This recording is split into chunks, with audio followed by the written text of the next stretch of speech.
आज भल कथा देख मन रखिथ आज आलोचना करवा गोरु माने कथा कह गोमाता कौन हे कथा कह एमती समय आसो भारत भूखंड रे गोवध निषेध है।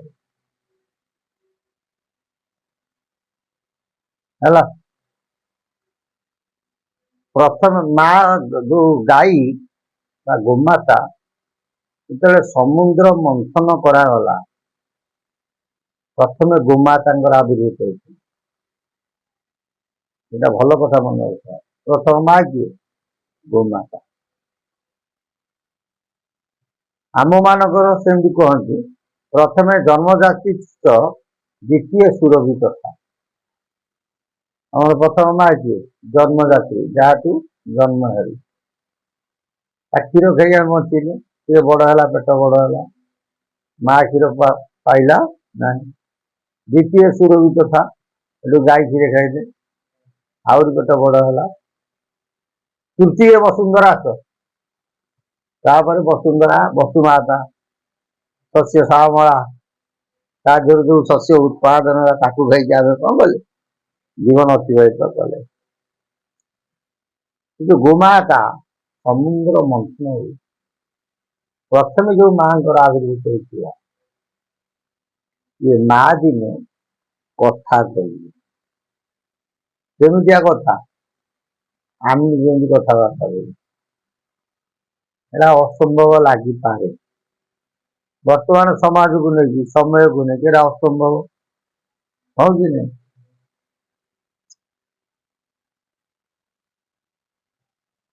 पुणी संभव हो पारे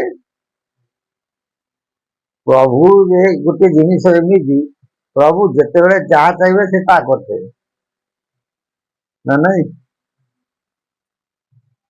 से रामचंद्र जो सीता चोरी गला गछ मान पचार सीता को देखी चढ़ई मान पचार सीता को देखी पचार ना से कथा कहते ना कौन हाँ से कथा कहते यदि न कथा कहते ये कहीं पचारे कहीं महापुरुष अच्युतानंद दास कहते एमती गोटे समय आसो जगत गोमाता माने कथा कह आम कथा सी बुझी पार्टी कथा कही पारना बुझी पारना आम डाकिले से शुणुना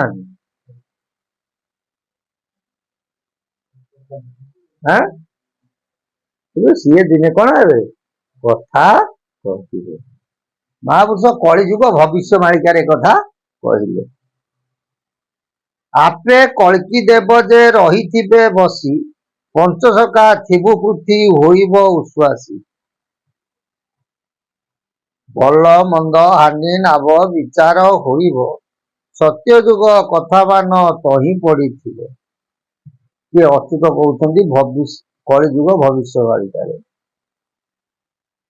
कहले जिते नूतन आईन प्रणयन हब बा नूतन संविधान बसिब से समय निजे ठाकुर कल्की देव थे आम पंचसखा मैंने कौन हो उपस्थित थी भल मंद हानि नाम से विचार कर सत्यजुग कथा तो ही पड़ी सत्यजुग जो आसो से कौन हम ये कथा कौन हम विचार हम सप्त दीपा मेदिनी रे एकांग राजुती अनंत शिरे तही उड़ुथी शक्ति जो अनंत पुरुष जो ब्रह्म अनंत पुरुष तांको मुंडरे छत्री उड़ी माने से रजा केबे हेबे फिर अच्युत मध्य लिखिं फणी बती सरे बाबू छत्र उदय हेब फिटिब प्रजा कष्ट सुवृत्ति हो ଫଣିକୋଳ 7 32 ମିଶି କେତେ ହେଲା 39 ନା ନାଇଁ? ହେଲେ 39 ଅଙ୍କରେ ବଳଦେବ କଣ ହେବେ? ଏ ଅନନ୍ତ ରଜା ହେବେ। ବୁଝିପାରୁଛ ନା? କୋଉ ଦିନ ଶିବ କୈବର୍ତ୍ତ ମଧ୍ୟ ଦେଖିଛନ୍ତି। ମାସ 8 ମୂର୍ଜନେଶ୍ୱର ବୃହସ୍ପତି ସନ୍ଧ୍ୟା କାଳେ ଶୁକ୍ଳପକ୍ଷ ରାତି ଏକାଦଶୀ ତିଥି ସନ୍ଦେହ ନ କର। ତମେ ଦେଖୁନ ସନ 1439 ବେଳୁ ଏକାଦଶୀ ତିଥି ପଡୁଛି। ବୁଝିପାରୁଛ ନା? ବୁଝିବ ସେ ତିଥି ପଡୁଛି। ଯଦି ଏ ତିଥି ଗୁଡାକ ସବୁ ପଡି ଯାଉଛି, ଏ ସମୟ ନିର୍ଘଣ୍ଟ ଯଦି ମିଶି ଯାଉଛି, ତାହେଲେ ଅସମ୍ଭବ କଣ? ବେଙ୍ଗ କହି ବେଙ୍ଗୁଳିରେ ପୃଥିବୀ ଖେଳ ଖେଣେ ଗାନ। ଗୋଟା ମୁହୂର୍ତ୍ତରେ କଣ ହେଇଛି ଓଟା କହିହବ ନାହିଁ। ତେଣୁ ସମୟ ହଉଛି ବଳବାନ। ଅଚ୍ୟୁତ ମଧ୍ୟ କହିଛନ୍ତି ଏ ଦ୍ୱାଦଶ ଗୋପାଳ ମୁଁ କହୁଛି ବୋଲି ତମେ ଭାବନା, ଏଟା ବିଧାତା ଆଗରୁ ଲେଖିଛନ୍ତି, ମୋର କିଛି ଦୋଷ ନାହିଁ। ଗୋରୁ ବୋଧ ଲୋପ ହେବ ଏସା ମେଦିନୀ, ସୁବର୍ଣ୍ଣ ଫଳିବ ତଇଁ ଏ ଭାରତ ଭୂମି। ବର୍ତ୍ତମାନ କଣ ସରକାର କହୁଛନ୍ତି ଗୋରୁବଧ ନିଷେଧ କରିବା ପାଇଁ, ଅନେକ ବ୍ୟକ୍ତି ମାନୁନାହାନ୍ତି। ମାନୁଛନ୍ତି କିନ୍ତୁ ମହାପୁରୁଷ ମାଳିକାରେ କହୁଛନ୍ତି ଦିନେ ନା ଦିନେ ଭାରତ ଭୂଖଣ୍ଡରୁ ଗୋବଧ ନିଷେଧ ହେବ। ସୁବର୍ଣ୍ଣ ଫଳିବ ତହିଁ ଏ ଭାରତ ଭୂମି। ଗୋରୁବଧ ନିଷେଧ ହେଲା ପରେ ଭାରତରେ ସୁବର୍ଣ୍ଣ ଫଳିବ।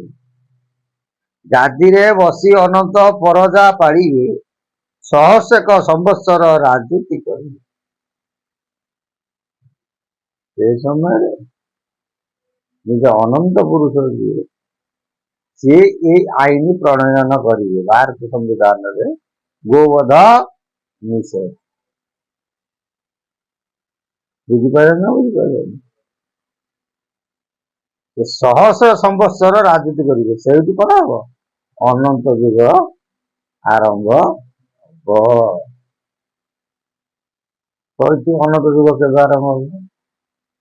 56,000। ଯେତେବେଳେ ଜଗନ୍ନାଥ ଛତିଆ ଆସିବେ, ମହାକବି କହିଲେ ହାଟ ବସି ଗଲ ଯାଇଥିଲ, ଅନନ୍ତ ଯୁଗ ହୋଇବ। ଅନନ୍ତ ମାଧବ 56,000। ପୁଣି ମହାପୁରୁଷ ମଧ୍ୟ ନେଇଛନ୍ତି 29ରେ ମହାପୁରୁଷ ଯାଇ ଥିବେ କୋଉଠି? କଳାଗିରି। ହଁ କି ନାହିଁ? ସେଟା ଗୋଟେ କଥା କହିବନି, କିନ୍ତୁ ସବୁ ଯାକ ମିଶେଇଲେ ଗୋଟାଏ ତିଥି ନକ୍ଷତ୍ର ଗୋଟାଏ ଡେଟ୍ ଆସିବ। ଗ୍ରାମପୁର ଜନସର୍ବେ ଆନନ୍ଦିତ ହେବେ, ଗୋମାତା ମାନବ ପ୍ରାୟ ବଚନ ଭାସିବେ। ହେଲା, ବୋଲେ ଭାରତରେ ଅନନ୍ତ ରଜା ହେବେ, ଗୋବଧ ନିଷେଧ ହେବ। ସେତେବେଳେ ଭାରତରେ ସୁବର୍ଣ୍ଣ ଫଳିବ। ଗୋରୁ ମାନେ କଣ ହେବେ? ମାନବଙ୍କ ପରି କଣ ହେବେ? ବଚନ ଭାସିବେ, କଥା କହିବେ। ଇନ୍ଦ୍ର ପାଳି ବେଟି ବେଳ କାଳକୁ ଦେଖିଣ, ଧରଣୀ ହରସ ହେବ ଶସ୍ୟ ଫଳାଇଣ। ସେଠୁ କଣ ହବ? ବର୍ତ୍ତମାନ ମୌସୁମୀ ବର୍ଷା ହଉଛି କି? ଲଘୁଚାପ ବର୍ଷା।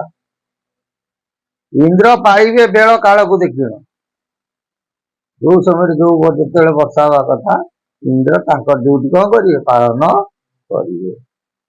ଧରିତ୍ରୀ ଧରଣୀ ହରସ ହେବ ଶସ୍ୟ ଫଳାଇଣ। ଶସ୍ୟ ଶ୍ୟାମଳା ପୃଥିବୀ ନା ନାଇଁ? ପୁଣି ସେଇଠି ସଂସାରରେ ହବ। ଜାଗ ଯଜ୍ଞ ଗ୍ରାମେ ଗ୍ରାମେ ହେଉଥିବ, ରାହାସ କୀର୍ତ୍ତନ ପୃଥ୍ୱୀ ଦୁଲୁକି ଉଠିବ। ସେଠୁ କଣ ହବ? ସଂସାର ଗାଁ ଗାଁରେ ହରିନାମ ସଂକୀର୍ତ୍ତନ ମଧ୍ୟ ହବ, ଘରେ ଘରେ ମଧ୍ୟ ହରିନାମ ସଂକୀର୍ତ୍ତନ ହବ। ବର୍ତ୍ତମାନ ଯୋଉ ହରିନାମ ସଂକୀର୍ତ୍ତନ ହଉଛି, ଏହା ତାମସିକ ଭାବରେ ଅଧିକାଂଶ ଜାଗା। ବୁଝିହଉଛି? ଗଞ୍ଜେଇ ଟିକେ ଟାଣିଦେଲା, ନିଶା ହେଇଗଲା, ଜୋରିଆ ମୃଦଙ୍ଗ ବାଜିବ, ଜୋରରେ ଭାବ ହେଇଯିବ, ଆଉ ଭାବ ଏମିତି ହେଇଯିବ ଆଖିରୁ ନେନ୍ଦରା ବାହାରି ପଡିବ। ଆଉ ନିଶା କମିଗଲା ପରେ ସେ ଭାବ ବାଟରେ ପଳେଇବ, କିନ୍ତୁ ଇଏ ଗଞ୍ଜେଇ ଖିଆ ଭାବ ଆସିବନି। ଜ୍ଞାନ ରୂପକ ଗଞ୍ଜେଇ ଖାଇଲେ ଯୋଉ ନିଶା, ସେଇ ନିଶାରେ କଣ ହେବେ, ଭକ୍ତମାନେ ପ୍ରଭୁଙ୍କୁ ଡାକିବେ। ଆଉ ନଳିନ ଭାଇ ଆଉ ବେଶୀ ଦିନ ନୁହଁ, ଅଳ୍ପ ଦିନ। ଏତିକି ମନେ ରଖିବା, ମାଳିକା କେବେ ହେଲେ ଅସତ୍ୟ ନୁହଁ, ମାଳିକା ସତ୍ୟ। ଯୋଉ ଘଟଣା ସବୁ ଘଟିବ ତାର କେହି ଅନ୍ତ ପାଇବେନି, ସବୁ ସଡନଲି ଘଟିବ। ମାଉସ ଗୋଟେ କଥା କହିଛି, ଲୋକ ଖାଇକି ଶୋଇଥିବେ, ସକାଳେ ଉଠିଲେ କଥା ସତ କହିବେ। ତାର ସେମିତି ଗୋଟେ କଣ ନ ଘଟିଲେ ଲୋକ କହିଛି ଗୋଟେ ସତ କହିବେ ନା?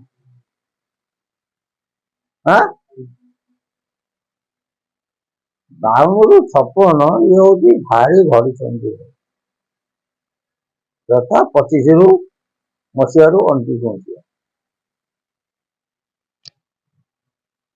ତେଣୁ ମହାପୁରୁଷ ଏଠି ଆମକୁ କହୁଛନ୍ତି ଏମିତି ଗୋଟେ ସମୟ ଆସିବ, ଗୁରୁ ମାନେ କଣ ହେବେ, କଥା କହିବେ।